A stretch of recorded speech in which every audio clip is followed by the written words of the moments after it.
वही करेंगे, किसी को कोई तकलीफ नहीं आएगी। रामपुर के टांडा में बैंक में कथित 17,48,000 रुपए के गबन का मामला सामने आया है। शिकायतकर्ता मोहम्मद अली ने भारतीय स्टेट बैंक की टांडा शाखा में तत्कालीन शाखा प्रबंधक समेत कई लोगों पर मिलीभगत का आरोप लगाया।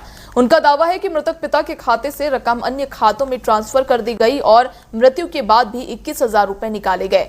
एसपी सोमेंद्र मीणा ने मामले की जांच सीओ टांडा को सौंप दी है। फिलहाल ये शिकायतकर्ता के आरोप है, संबंधित पक्ष की प्रतिक्रिया आना बाकी है।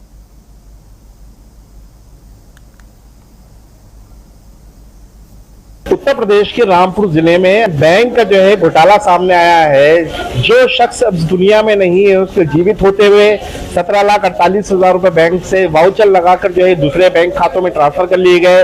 मरने के बाद भी जो है 21,000 रुपए की रकम जो है उनके खाते से निकाल ली गई। तो टोटल 17 लाख से ज्यादा की रकम उनके खाते से बैंक वालों ने ही निकाल ली, ऐसा एलिगेशन पीड़ित ने लगाया है। इस मामले में इन्होंने एसपी रामपुर सोमेंद्र मीणा को शिकायत की है। एसपी रामपुर इन्होंने जांच जो है सीओ टांडा को सौंपी है। जांच के बाद खुलासा होगा कि बैंक वालों ने किस सिस्टम के जरिए इनके बैंक खाते से इनके वालिद के कैसे ये पैसे की रकम जो थी वो दूसरे खातों में ट्रांसफर कर ली। इनको 1 रुपया नहीं मिला, अब उनके खाते में 34 रुपए मात्र बचे हैं। इस मामले की इन्होंने शिकायत की है, जांच की जा रही है। पहले नाम बताइए अपना।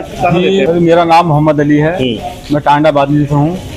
1 साल हो गए बैंक का और साइबर कैफे का चक्कर काटते हुए कि अभी तुम्हारे बारिशें तैयार हो रहे हैं।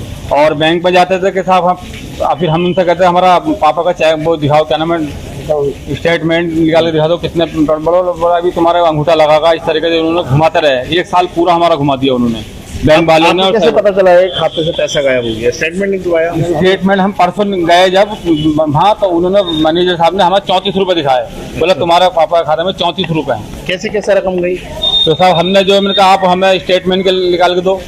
परसों हमने हाथों स्टेटमेंट निकलवाया। तो जब स्टेटमेंट निकलवाया तो सर सलीम के नाम पे पैसे ट्रांसफर हुए हैं, सलीम के नाम पे हैं और आरिफ के नाम पे हैं, आलिशा के नाम पे हैं। फिर मरने के बाद भी 1 महीने के बाद जो जीवित होने के पापा जब जिंदा थे कितना पैसा निकला? 17,48,000 रुपया। उनके मरने के बाद 21,000 फिर ट्रांसफर हुए आलिशा बी का नाम पे। तो वो रकम अभी तक नहीं मिली है? वो रकम हमें अभी तक नहीं मिली। कप्तान साहब के पास आए, उन्होंने सीओ साहब को जांच के लिए भेजा है। आप बताइए, जो घोटाला सामने आया है, क्या लग रहा है आपको अब बैंक में पैसा सुरक्षित नहीं है? ना बैंक में सुरक्षित नहीं है। इस तरीके से साइबर कैफे वाले और बैंक वालों का सब एक ही मामला होता है। अगर वो साइबर कैफे वाले मैनेजर के साहब ये काम ऐसे करते तो वो कर देंगे।